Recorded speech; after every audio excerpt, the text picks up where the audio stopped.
Senian, balik lagi kita di Gerebek. Juru kasus dugaan perundungan atau bullying di Sekolah Islam Al-Azhar Kairo Palembang, Subdit PPA di Treskrim Polda Sumsel baru memeriksa pelapor. Selanjutnya, polisi bakal memeriksa sejumlah saksi serta melakukan pendampingan.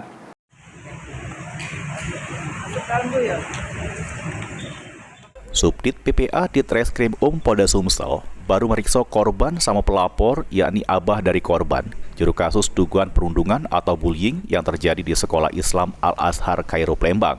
Polisi menyebut pihaknya bakal meriksa sejumlah saksi, termasuk terlapor atau anak badepan dengan hukum untuk dimintai keterangan. Selain itu, polisi juga bakal berkoordinasi dengan pemerintah jeru hal ini Dinas KPAD Sumsel, serta melakukan pendampingan sama pemeriksaan psikologis untuk korban. Korban dan pelapor bisa kita mintai keterangan. Nah, nanti untuk upaya tindak lanjutnya, kemungkinan kita akan memanggil saksi-saksi yang lain, minta pendampingan dan pemeriksaan psikolog untuk korban. Kita juga akan berkoordinasi dengan instansi terkait untuk tindak lanjut dari laporan ini.